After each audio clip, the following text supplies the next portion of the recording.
it's the start of a new month. I read 6 books in March, so let's get reviewing.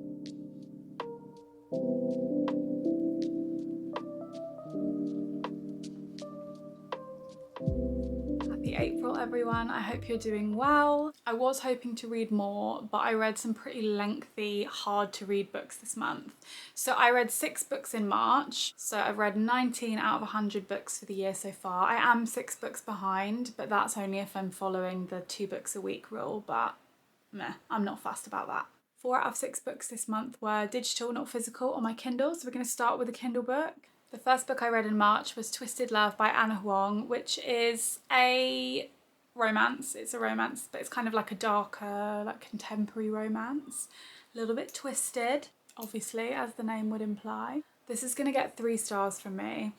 I had higher hopes for this book. So we have our MCs, Alex and Ava. Ava is this like lovely, warming, sunshine, bubbly presence. And then we have Alex, who's her brother's best friend, who is quite literally the opposite. And also, I think like a 25-year-old billionaire. I can't remember because it's a while ago since I read it now. It's been a whole month. But he is rich and mean and not very nice. There's a forced proximity angle, so they have to spend quite a lot of time together. And the more they kind of give in to their feelings for each other, the darker it gets. I'm going to move this pillow because it's really distracting. I don't know if I'll read the rest of the series yet. Was really enjoying it up until about 75% of the way through, and then it just kind of lost me a little bit. I did like the writing, and I did like the tension and the suspense and kind of the unnerving feeling that there was secrets going on, but something about his character in particular just wasn't it for me. This is your official spoiler warning. I'm not going to say exactly what happens, but I am going to talk about the ending of the book. You ready?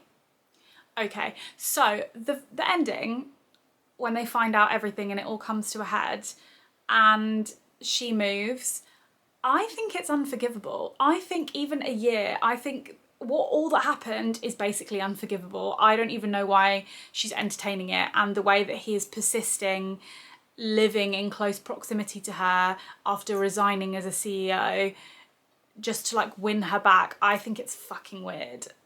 You know, at the end where he's like showed up to her gallery show and he sings a song and everyone's like, oh my God. Do you not just think that's like the most selfish thing ever? The day is about her. He turns up. Everyone obviously knows who he is. He's like a 25-year-old gorgeous, fit, rich CEO.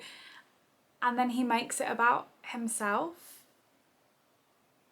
I don't hate the book. I hate Alex. I don't know why it feels weird to me. It feels very unfair of me to think it's weird. I've read some very dark romance books, but that is just a weird line for me. Book 2 was A Little Life by Hanya Yanagihara. 4.5 out of 5 stars. I'm pretty speechless. How do I provide a synopsis? A Little Life follows 4 friends over the course of decades as they go through life, the complexities of relationships, the complexities of friendships, and Jude is kind of like the epicenter of this universe set in New York. I think everyone knows by now that this book is devastating, but I would just make sure you research the triggers to make sure that you're in a place where you're able to read this, because I didn't think I was necessarily, but it was too late. It was too late. I was in it. That's the only way I can really summarise it. It spans decades. It's incredibly complex. It's incredibly traumatising. It's hard to say whether I liked A Little Life because I feel like I read it and it just happened to me, and for the first third of the book I was incredibly confused. I did really like the writing. It is just traumatic events back to back. Like, this book felt like punch after punch after punch in the jaw. Like, just when you thought you knew what was happening, just like another horrific event happened, especially in the last half of the book. I didn't actually cry till like the very, very end 10 pages, which I thought I'd cry a lot sooner. Some of the sexual violence I feel is a bit too detailed and it's not necessary, but ask me again tomorrow and who knows if I'll say the same thing. I guess many things can exist at once, and I can agree with a lot of things at once, because I did give it a 4.5 stars and I did love it because of the way it made me feel.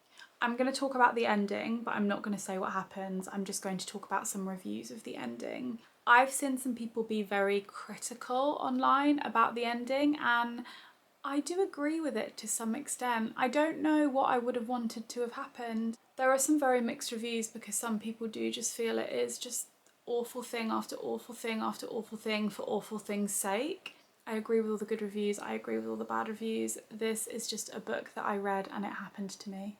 I can safely say that I will probably never read this again, and I will not be seeing the play because I do not want to be thrown out of a theatre for crying too loudly. This has like changed me fundamentally as a person, and I don't know if that's a good thing or a bad thing. I just know it's so tragic. It's quite literally rewired something in my brain. The next one was a Kindle Unlimited fantasy romance. It was called Frost and it's by C.N. Crawford. On Storygraph, I rated this 3.75, which feels really pedantic, but I didn't want to give it a 3.5. It was closer to 4 for me. The main character is also an Ava in this. She is a fae. She's basically like been booted out of Faelands, living as a human. Finds out a man has been sleeping with other people. Awkward. Fae and humans coexist, and basically there's this like Bride Wars bachelor style thing going on to find the Fae king a new wife that's televised. It's kind of like Hunger Games, but make it bridal and sexy. He needs a bride that he can't fall in love with, that he hates, and Ava needs $50 million. So they come to a deal. I don't usually like a fake marriage trope, but this was quite fun. There's quite a lot of action because all the Fae women who want Torin, who's the king, basically just like have to battle it out like game show style, so that's quite fun. It's kind of like a battle royale style thing. I liked the love story, I liked the premise of the curse, I liked Torin, I like the action. That was kind of the saving grace of it for me, was the action. It's got really good reviews on Amazon and Goodreads, and it's free on Kindle Unlimited, and I would say it is one of the better Kindle Unlimited fantasy smut books I've read. It's like a little bit higher than the others. You guessed it, that the next book I read was book 2 of the Frost and Nectar series. It's called Ambrosia. It's also by C.N. Crawford. I would be even tempted to mark this down to a 3 actually, because now I think back on it, I really didn't love it. I don't need to give a synopsis to this one. It is the second of that book, so it's just a continuation of that. It's a bit more drama, a bit more action focused.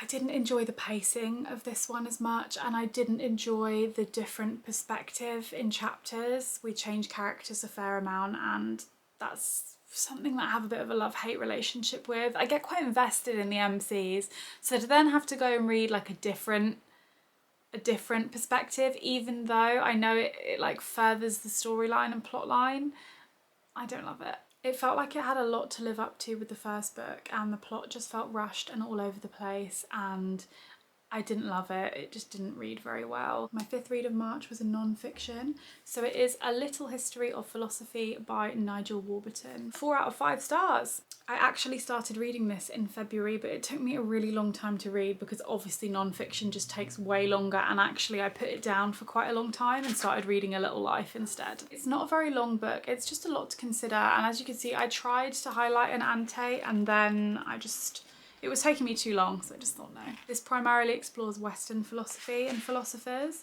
but yeah, I've just been looking at getting into philosophy for a while, but it's kind of hard to find a book that isn't massive. This explores different philosophers chapter by chapter, and like in the correct time order as well, which I found really, really nice. So it starts with Socrates and it ends with Peter Singer. It talks about who they were, the time period, their ideas, the flaws with their ideas, the good thing with their ideas, whether their ideas were popular or not.